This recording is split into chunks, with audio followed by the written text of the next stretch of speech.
இடம்பொருள் நேயர்களுக்கு வணக்கம். இன்னைக்கு பார்த்தீங்க அப்படின்னா இப்போ மகாநதி சீரியலை பார்க்கும் பொழுது நமக்கு யமுனா மேலே ஒரு உச்சக்கட்ட கோபம் வருது. இன்னொரு பக்கம் பார்த்தீங்க அப்படின்னா காவேரியை பார்த்து பரிதாபப்படுறதா இல்லை யமா சாமி கொஞ்சம் சத்தமாக தான் எதையாவது சொல்லி தொலையாமா அப்படின்னு சொல்லி கோவப்படுறதா அப்படிங்கிறது தெரியல. ஏன் அப்படின்னு பார்த்தீங்கன்னா முதல்ல எடுத்தோடனே அவங்க மனசுலேருந்து என்ன நினைக்கிறாங்க அப்படின்னா யமுனா இவங்க ரெண்டு பேரும் கண்டிப்பாக ஒரு அஃபேர் வச்சுருக்காங்க. நிவினும் காவேரியும் சேர்ந்து புரட்சி பண்ணுறவங்கிற பேரில் விஜயை விட்டு ஏமாற்றிட்டு வர போகிறாங்க அப்படின்ட்டு. ஸோ இதை பற்றி அவங்க ஆட்டோவில் பேசிக்கிட்டே வர திருப்பி காவேரி அப்படிலாம் இல்லை அப்படிங்கிறத லைட்டாக சொல்கிறாங்க. ஆனால் இன்னும் தெரியவும் சொல்ல மாட்டாங்க.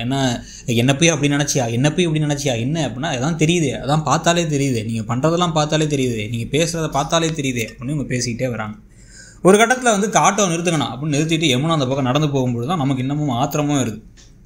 ஏமா நீ ஓவராக பண்ணுறமா, உனக்காக உட்காந்து எல்லாத்தையும் பண்ணிகிட்டு இருந்தா அப்படின்னு நம்ம யோசிச்சுட்டு இருந்தால், இன்னொரு பக்கம் காவேரி பண்ணாலே ஒரு தப்பு என்னென்னா தேவையில்லாத ஒரு பொய் சத்தியம் பண்ண வச்சு முடியவே முடியாது. அதனாலாம் அவன் எதுக்கு உனக்கு, நீ அவனை வேணாங்கிறானா, அவனுக்கு பின்னாடி ஏன் நீ தொங்கிக்கிட்டு இருக்க, போய் அவன் படிப்பை பாரு அப்படிங்கிறத சொல்கிறத விட்டுட்டு தங்கச்சியை நான் மோட்டிவேஷன் கொடுக்குறேன் அப்படிங்கிற பேரில் பொய் சத்தியம் பண்ணதெல்லாம் ஒரு தேவையில்லாத ஒரு கிறுக்குத்தனம் தான்.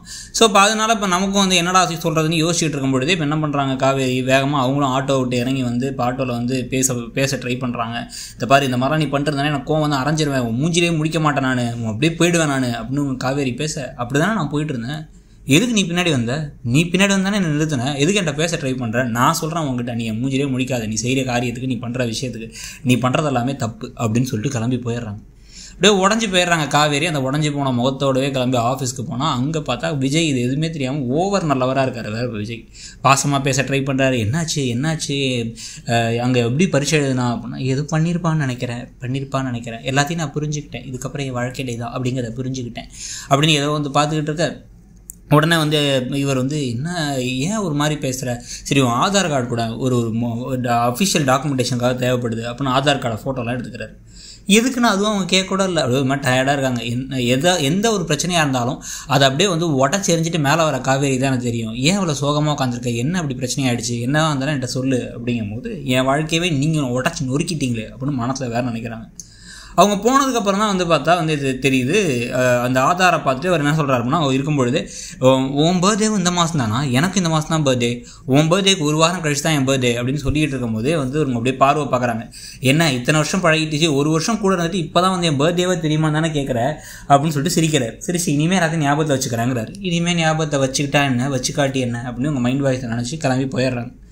போனதுக்கு பிறகு என்ன பண்ணுறாரு அப்படின்னா அங்கே ஆஃபீஸில் ஒர்க் பண்ணுற ஒருத்தர்கிட்ட அந்த நங்கநல்லூர் ப்ராஜெக்டை பற்றி கேட்டு ப்ராஜெக்டோட டீட்டெயில்ஸ் டாக்குமெண்டேஷன்லாம் பார்க்கும்பொழுது அதில் ஒரு வீடை பிளாக் பண்ணி வச்சுருங்க, நமக்கு மற்ற வீடெலாம் இனிமேல் சேல்ஸ் ஆகணும், நான் ஒரு வீடு நமக்கு வேணும், அதை காவேரி பேருக்கு ரெஜிஸ்டர் பண்ணுங்கிறாங்க. அன்றைக்கி கூட மேடம் அதை பார்த்துட்டு விலையை கேட்டு 1.2 crores ஷாக் ஆனாங்க. நான் அப்போவே நினச்சேன், என்ன மேடம் நினச்சேன் எத்தனை வீடு வேணால் எடுத்துக்கலாமே, எல்லா வீடையும் எடுத்துக்கலாமே நினச்சேன் நான் அப்படிங்க. எல்லா வீடையும் கொடுத்து அப்படி என்னங்க பிஸ்னஸ் நடத்துவீங்க, உடனே அப்படி நினச்சேன் நான் அப்படின்னு. உடனே அவளுக்கே தெரிய வேணாம், ஆனால் அந்த வீடு இருக்கட்டும், அந்த வீடை பிளாக் பண்ணி வச்சுருங்க அப்படிங்கிறாங்க. ஸோ பர்த்டேக்கு ஒரு வீடு 10 லட்ச ரூபா கான்ட்ராக்டில் வந்த ஒருத்தங்களுக்கு அது இதுக்கப்புறம் கான்ட்ராக்ட்லாம் இல்லை, நீ என் உயிர் அப்படின்னு சொல்கிற மாதிரி எனக்கு ஒரு வீடை வாங்கி தரணும்னா இவர் முடிவு பண்ணி வச்சிருக்காரு. ஆனால் அவங்க பாவமாக இவர் விட்டு போக நினைக்கிறாருன்னு நினச்சா அவங்க தனியாக ஒரு வேலையை செஞ்சுட்டு இருக்காங்க. இதில் வெண்ணிலா வேறு தனியாக ஒரு பக்கம் இருக்காங்க, வீட்டுக்குள்ளேயே ராகினி வேறு இருக்காங்க. கதை எங்கேயோ ஒரு மாதிரி டேஞ்சரஸான இடத்துக்கு போயிட்டு இருக்கு.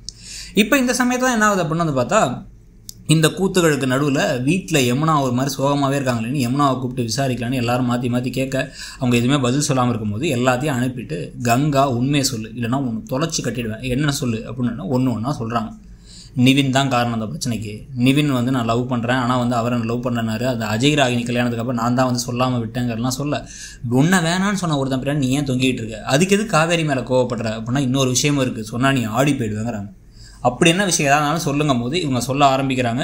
நிவின் காவேரியை பற்றி ஏதோ தப்பாக பேச போகிறாங்கிறது மட்டும் தெரியுது. அதோட நான் இன்றைக்கி எபிசோட் முடிஞ்சதுக்கப்புறம் தான் பல பூகம்பங்கள் காத்துக்கிட்டு இருக்குது. இந்த காவேரி வாயை திறந்து சொல்லாமல் இருக்கிறதும், இன்னொரு பக்கம் குழப்பத்தில் இருக்கிறதும், வாயை திறந்து விஜய்கிட்ட விஷயத்தை கேட்காமல் இருக்கிறதும், இப்போ யமுனாவும் நிவினும் தனியாக காவேரியோட வாழ்க்கையும் நிம்மதியாக அழிக்கிறதுக்கு எல்லா வேலையும் செஞ்சுட்டு இருக்கிறத பற்றி உங்கள் கருத்து என்னங்கிறது சொல்லுங்கள். தேங்க்யூ.